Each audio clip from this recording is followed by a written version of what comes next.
the ending's the worst, right? Especially when you know you have a really good group and a group of guys that really came together so well, at the right time. The final couple of months, this was a team, and it's a team that played for one another, did a lot of really good things, and we got beat here.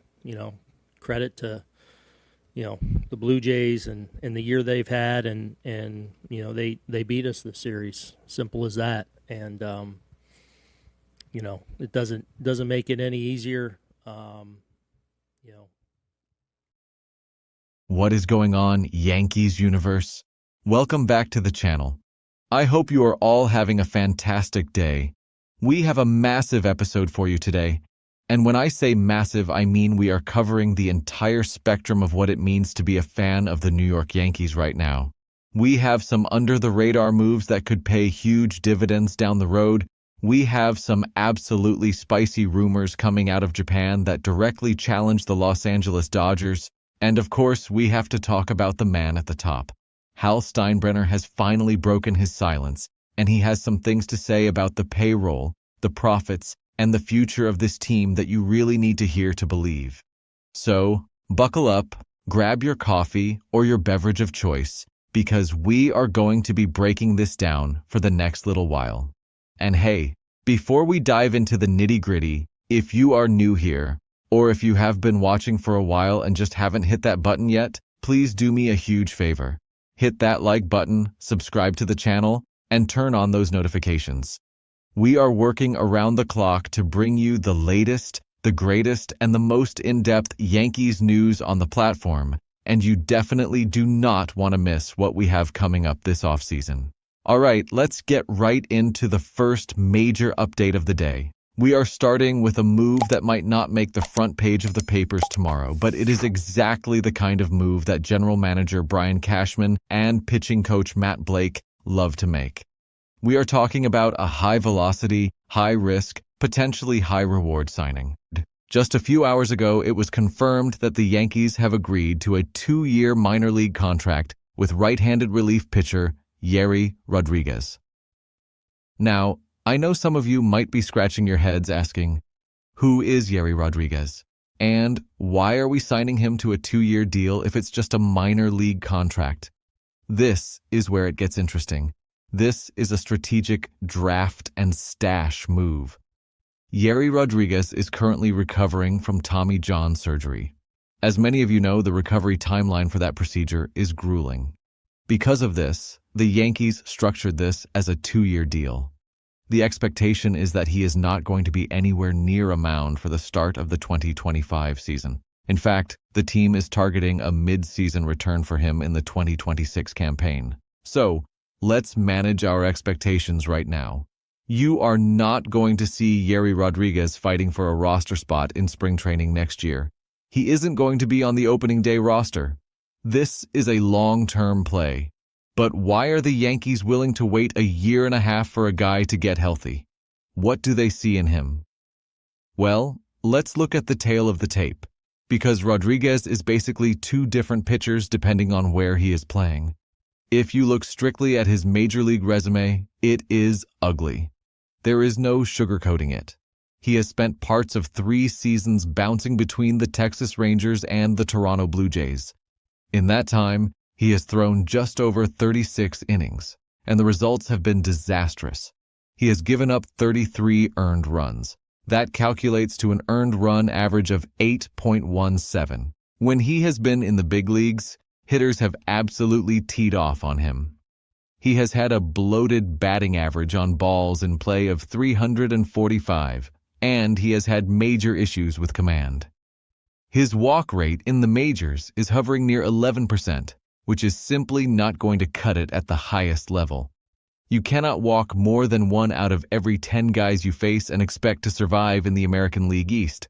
But, and this is a big but, that is not the whole story. The Yankees' scouting department is looking past those ugly surface-level numbers and focusing on his raw tools and his minor league dominance. When you look at his track record in the minors, where the sample size is much larger, he looks like a completely different animal. Over parts of 8 minor league seasons, Rodriguez has a very respectable 3.56 ERA. But the number that really jumps out at you is the strikeout rate. He is a strikeout machine. He is punching out nearly 28% of the batters he faces down on the farm. In Triple-A specifically, that number jumped to 28.3%. He also showed much better control in the minors, with a walk rate around 8.8%.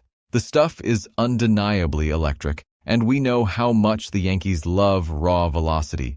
In his brief stints in the majors, his fastball averaged 96.7 miles per hour. That is elite heat. He pairs that heater with a slider that sits in the mid-80s and a changeup that he uses occasionally. There is also an underlying metric here that likely made the Yankees analytics team salivate. Despite being a flyball pitcher for most of his career, when he was in Triple-A, he managed to post a ground ball rate of 47.5%. If Matt Blake can get him fully healthy and help him tap into that ground ball potential while maintaining that 97-mile-per-hour velocity, you are looking at a serious weapon for the bullpen. However, there is a catch. There is always a catch with these moves. The important factor to keep in the back of your mind is that Yerry Rodriguez is out of minor league options. This complicates things for 2026. It means that once he is healthy and the Yankees decide to add him to the big league roster, they cannot just send him back down to Scranton if he struggles. If they want to demote him, they would have to expose him to waivers, which means every other team in the league would have a chance to claim him for free. So, the roadmap here is pretty clear. He rehabs for the next 18 months. If everything goes smoothly, he could be a mid-season reinforcement for the bullpen in 2026. If the rehab takes longer, we might not see him in big league camp until 2027. It is a classic low-risk, high-upside gamble. It costs the Yankees almost nothing but a roster spot in the minor leagues, and if it hits, they get a flamethrower for the bullpen. If it doesn't work out, they move on. This is exactly how smart teams operate on the margins. Now let's shift gears to something a little more exciting for the immediate future. We are going internationally for our second update, and this one is going to make a lot of you smile. We are talking about a Japanese ace who has some very strong words for the Los Angeles Dodgers and seems to be looking directly at the Bronx as his preferred destination. The player in question is Tatsuya Imai. He is a 27-year-old right-handed pitcher currently playing for the Seibu Lions in Nippon Professional Baseball. He is in the middle of his 45-day posting window, meaning he is free to sign with any MLB team right now. Now, usually, when a Japanese star becomes available, the narrative is the same. Everyone assumes the Dodgers are the frontrunners, and why wouldn't they be? The Dodgers have turned into Team Japan West. They have Shohei Ohtani, the reigning MVP. They have Yoshinobu Yamamoto, the World Series hero. They have Roki Sasaki. They are even rumored to be after Munetaka Murakami. It feels like every top player from Japan just defaults to Los Angeles. But Tatsuya Imai? He is built different. In a recent interview with Japanese baseball legend Daisuke Matsuzaka, Imai was asked about the Dodgers and their super team. Instead of giving the polite, standard answer about how great they are, he laughed. He literally chuckled and said, "I would rather take them down. I mean, come on. How can you not love that attitude?" He went on to explain that while it would be cool to play with Ohtani and Yamamoto, he believes that beating a team like that to win a World Series would be the most valuable achievement of his life. That is the kind of competitive fire and fighting spirit that fits perfectly in New York. We need guys who aren't afraid of the juggernaut. We need guys who want to destroy the juggernaut. But here is where the news gets even better for the Yankees. Imai revealed a specific preference for his new team that almost perfectly aligns with the Yankees' current situation. He stated that he prefers to join a team that currently does not have a native Japanese player on the roster. His reasoning is fascinating. He said that if he goes to a team with a Japanese player, he feels he would rely on them too much. He said, They'd just tell you anything if you asked, right? I don't really want that. He wants the survival vibe. He wants to fully immerse himself in American culture, face the language barrier head-on, and figure things out on his own. He thinks that struggle is part of the fun. This is a massive boost for the Yankees' chances. Think about it. The Yankees haven't had a native Japanese star on the roster since Masahiro Tanaka left after the 2020 season. This preference effectively rules out the Dodgers, the Mets, the Cubs, and the Padres. It leaves the door wide open for Brian Cashman to swoop in. And we know the Yankees are interested. General Manager Brian Cashman recently addressed the team's struggles in the Japanese market. He admitted that their success in that region is too long gone, but he insisted they are looking at everyone. He said, "I'm interested in gravitating to any player anywhere in the world, including Japan. We'll play in those markets if it's a fit for us." So, what kind of pitcher is Tatsuya Imai? Well, he has developed into one of the best starters in Japan since 2021. He is a 3-time All-Star. In the 2025 season, he was absolutely dominant. He posted a 1.92 ERA. He struck out 178 batters in 163 innings. He has elite stuff. And just to add a little more fuel to the fire, when asked who he wants to face the most in the major leagues, he didn't hesitate. He said he wants to face Shohei Ohtani. He wants to test his fastball against the best hitter on the planet. He stated, "I have a strong desire to pitch against Ohtani." This is the perfect storm, Yankees fans. You have a talented young starter who explicitly wants to beat the Dodgers, who wants to be the only Japanese star on his team, and who wants to embrace the challenge of a new culture. His posting window closes on January 2nd, 2026, so this is going to move fast. This could be the international splash the Yankees have been desperate for. All right, moving on to our final and arguably most controversial update of the day. We have to talk about the money, we have to talk about the payroll, and we have to talk about Hal Steinbrenner. For the first time since February, the Yankees owner made public comments addressing the state of the franchise, the massive payroll, and the looming shadow of the Dodgers dynasty. And let me tell you, some of his quotes are going to spark a lot of debate in the comment section. Let's start with the big number. The Yankees finished last season with a payroll of $319 million. That is an astronomical amount of money. And as we all painfully know, it did not result in a World Series ring. Historically, Hal Steinbrenner has labeled any payroll over $300 million as unsustainable. Fans hate that word. Every time he says it, it feels like he is preparing us for budget cuts. But in this recent Zoom call, his tone was a little more nuanced. He was asked if he wants the payroll to go down. He was honest. He said, "Would it be ideal if I went down with the payroll? Of course.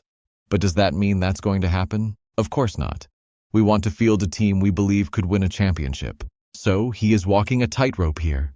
He is admitting he would love to spend less, but he knows he probably can't if he wants to win. And the reality of the situation backs that up. Brian Cashman is already working with a projected luxury tax payroll for 2026 that is sitting at roughly $278 million. That is before they sign a single free agent. Here is the key point for this offseason that you need to watch. The report mentions that the Yankees' top priority is resigning Cody Bellinger. If they manage to bring Bellinger back, that contract alone will vault the payroll right back over the $300 million mark without even addressing the bullpen or the rotation. Steinbrenner also took this opportunity to push back against the narrative that the Yankees are a money-printing machine that just hoards cash.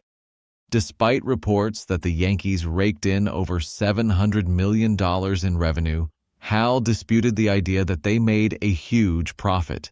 He said it is not fair to assume the team is in the black. He pointed to the immense expenses that don't show up on the roster. He specifically mentioned that the team has to make a $100 million annual payment to New York City for the new Yankee Stadium bonds. He emphasized that they had to pay that even during the COVID year when there were no fans. He also argued that nobody spends more on player development, scouting, and performance science than the Yankees. Basically, this was Hal's defense. He is trying to tell the fans, look, we are spending everything we have to win, even if you don't see it on the field. And then he had to address the Dodgers. The Dodgers have won 3 rings in the last 6 years. Their payroll is in the stratosphere. They are deferring money left and right. They are buying everyone. It is tough for Yankee fans to watch another team become the evil empire. Hal acknowledged the concern. He admitted that the Dodgers pulling away from the pack is something he worries about. However, he refused to say that spending the most money guarantees you a trophy. He said, if there's a correlation between spending the most money and winning a championship, I still think it's a weak correlation. He pointed to the Mets as an example, noting that they had a massive payroll and struggled. Ultimately, what does this mean for us? It means the Yankees are not setting a hard cap. Hal said the payroll range is fluid. He said things can change in 2 seconds if a deal arises that he feels is beneficial. He said, the focus is not just on how much we are spending, but how we are spending it. He wants smart spending. He wants players that perform in this market. Hopefully, this philosophy allows them to secure their top targets, whether that is Bellinger or Tatsuya Imai, and finally bring title number 28 back to the Bronx. So, there you have it, folks. 3 major updates. We have a lottery ticket arm in Yerry Rodriguez, who could be a weapon in 2026. We have a Japanese ace in Tatsuya Imai, who wants to take down the Dodgers and do it in pinstripes. And we have an owner who says he is willing to spend, but only if the deal is right. Now, I want to hear from you. This is the most important part of the video. I want to know what you think about Hal Steinbrenner's comments. Do you buy the idea that a $300 million payroll is unsustainable? Do you believe the Yankees aren't making a profit? And more importantly, do you think the Yankees should blow past that number to sign Bellinger and Imai? Or should they try to be smarter with their money? Let me know your thoughts in the comment section below. I read every single one of them. And once again, if you enjoyed this update, please smash that like button, subscribe to the New York Yankees News Network, and hit that notification bell. We have so much more coming your way this offseason. Thank you so much for tuning in. I appreciate every single one of you. And as always, go Yankees. We will see you next time.